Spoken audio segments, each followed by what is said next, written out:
Bonjour à tous, bien-aimés. Je vous invite à une lecture dans Malachie, chapitre 4. Malachie, chapitre 4, et je vais lire à partir du verset 1. Il nous est dit ceci, car voici le jour vient, ardent comme une fournaise.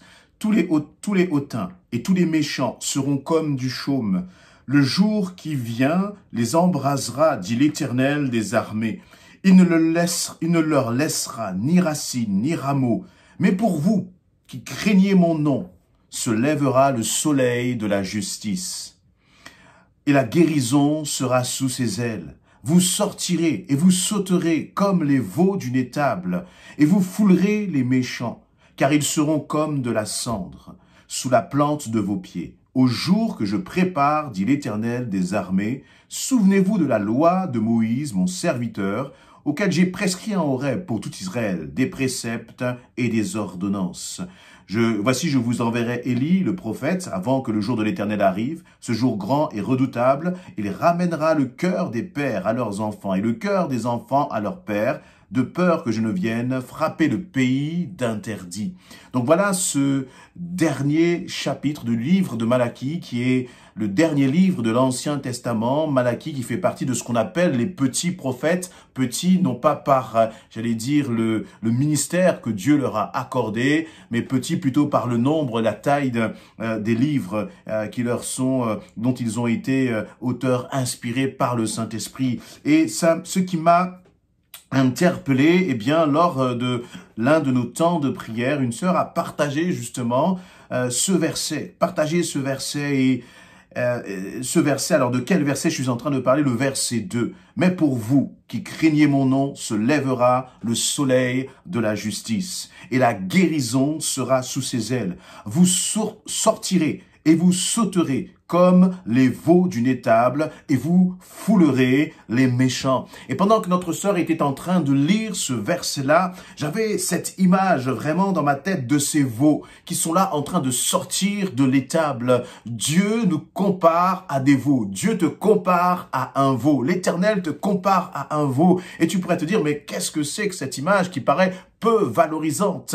Mais le Seigneur nous dit que, eh bien, ce veau-là est en train il sort donc de cette étable et il bondit de cette étable. Et je m'imaginais, vous voyez, c'est comme ce veau-là qui est resté, qui a tourné en rond. Il tourne en rond et puis il a besoin d'espace, il a besoin de sortir. Et lorsque l'étable est ouverte, eh bien, le veau sort là, plein de joie, il bondit, plein de fougue, à tel point que personne ne peut l'arrêter. Aucun obstacle ne peut tenir devant ce veau. Aussi frêle, aussi fragile a-t-il l'air? Ne nous est pas parlé d'un gros taureau puissant qui, par sa propre chair, est capable de renverser, j'allais dire, les obstacles. Mais il nous est parlé d'un veau qui, dans sa fougue, dans sa joie, la joie de sortir, la joie d'être libéré de cette étable, eh bien, il va bondir. Et lorsqu'il va bondir, il va fouler les méchants. Il va fouler les méchants. Il va marcher et piétiner les méchants. Et j'ai eu comme cette image vraiment de celui qui est enfant de Dieu. Parce que le Seigneur dit, eh bien, vous qui, craignez mon nom, il se lèvera sur vous le soleil de justice. Toi qui crains le nom de l'Éternel, toi qui aimes le nom de l'Éternel, toi qui sers ton Dieu avec amour, eh bien, c'est comme cela que tu dois vivre. C'est-à-dire comme ce veau qui vit cette liberté, qui va occuper des espaces auxquels il ne t'était pas permis d'aller. Et le Seigneur te donne cette liberté et il te dit, va maintenant, saisis-toi des bénédictions qui sont pour toi. Ne laisse aucun ennemi t'arrêter, mais au contraire, agis, vis ta vie chrétienne avec fougue, avec joie, avec passion, comme un jeune veau. Vous voyez, lorsqu'on regarde ce jeune veau, qu'on imagine ce jeune veau en train de sortir de l'étable, il peut peut-être aller à droite et à gauche, un peu comme un fou, mais avec cette joie, cet enthousiasme, comme David qui dansait pour l'Éternel et qui ne s'occupait pas du regard des autres. Toi aussi, vis ta vie chrétienne, vis ta vie de prière. Ne te laisse pas paralyser par le regard des autres. Ne te laisse pas paralyser par les attaques de l'ennemi. Ne te laisse pas paralyser par les circonstances et les épreuves. Mais sors de ton étable, sors de ton carcan, sors de tout ce qui te bloque, sors de tout ce qui t'empêche de vivre une vie chrétienne épanouie, sors de tout ce qui t'empêche de vivre une relation avec Dieu épanoui, sors de tes complexes, sors du regard même que tu as sur toi. Voyez, cette étape, c'est comme l'image de ce qui nous emprisonne, l'image des pensées que l'ennemi peut avoir sur nous, du propre regard que tu as sur toi. Tu t'occupes tellement du regard des autres que tu ne fais pas ce que Dieu te demande. Tu ne vis pas ta vie chrétienne et tu passes à côté de cette vie chrétienne de passion et d'abondance que le Seigneur a pour toi et que le Seigneur voudrait que tu vives réellement. Voyez, soyons comme ces veaux, avec cette forme un peu presque, alors j'allais dire d'insouciance, c'est-à-dire d'insouciance par rapport aux choses de l'extérieur, mais parce que notre regard est tourné vers l'Éternel. Et ce qui peut paraître de l'insouciance, au contraire, est une vraie assurance. Assurance de celui qui vit en toute liberté, cette vie de l'esprit, sans s'occuper du regard des autres. Parfois, lorsqu'on va te demander de prier, tu vas être là tremblant et comme paralysé parce que tu as peur de ce que vont penser les autres. Tu as peur que ta prière ne rencontre pas un certain standard. Mais ça, c'est un mensonge du diable. Sois comme ce veau. Vis ta vie chrétienne de façon libérée. Et lorsque tu auras cette mentalité, parce que la Bible nous dit que ce n'est pas pour...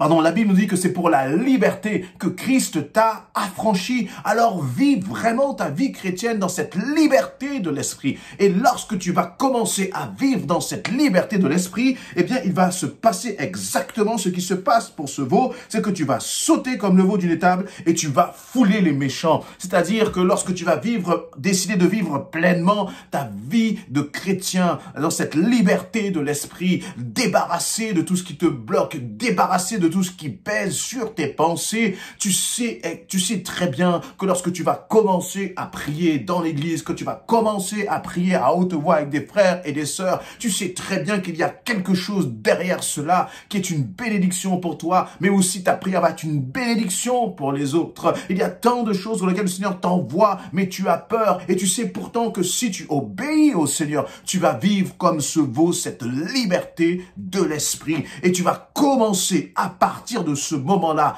à fouler vraiment les méchants, à renverser les plans de l'ennemi, à renverser toutes ces pensées mensongères qui sont comme un carcan autour de toi, qui sont comme un carcan dans ton esprit. Le Seigneur veut que tu vives pleinement cette liberté en lui. Il y a une condition pour cela. Eh bien, c'est tout simplement réservé à ceux qui craignent le nom de l'Éternel. Si tu crains le nom de l'Éternel, alors réalise une chose, c'est que le Seigneur ouvre les portes de l'étable, il fait sauter les carcans, il fait sauter tout ce qui justement veut te bloquer pour que toi tu puisses aller libre. Mais le problème c'est que bien souvent nous vivons notre vie de chrétien, la porte de l'étable est ouverte, la porte de l'étable a été ouverte par notre Seigneur et tu restes encore dans l'étable, tu vis encore comme un prisonnier alors que les chaînes ont été brisées, alors que tu es libre maintenant de vivre pleinement, n'étant plus sous le regard des autres, n'étant plus sous ton propre regard,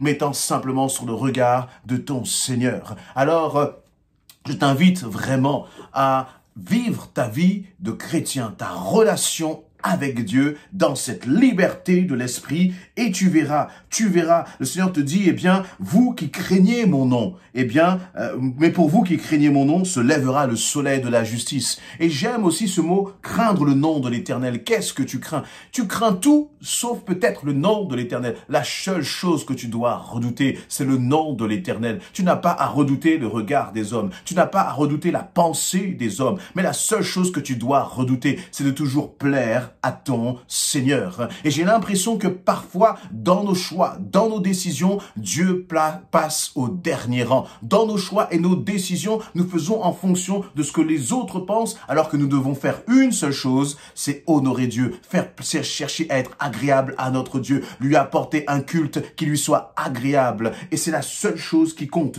Et si tu as ta crainte bien placée, c'est-à-dire une crainte placée en l'Éternel et pas placée dans les hommes, eh bien, il dit, et la guérison sera sous ses ailes. Le Seigneur parle d'une question même de guérison. Et derrière ce mot de guérison, il y a bien sûr la dimension de la guérison physique, mais je crois qu'il y a aussi cette dimension de la restauration, de la guérison de ton cœur et de tes pensées. Parce qu'à partir de ce moment-là, le Seigneur va te libérer. Tu seras libéré de tes contraintes et tu vivras comme un homme, comme une femme, comme un enfant de Dieu qui est réellement guéri de son passé, qui est totalement restauré, qui n'est plus encore dans cette étape qui peut être aussi comme le lieu de ton histoire, ton passé, tes échecs passés, dans lequel le Seigneur te dit, je te libère de cela et je t'amène à vivre une vie nouvelle en Christ. Une vie nouvelle en Christ. Vous voyez, sous cette belle image, je veux terminer et la guérison sera sous ses ailes. Sous les ailes de ton Seigneur se trouve la guérison de ton cœur, la guérison de ton âme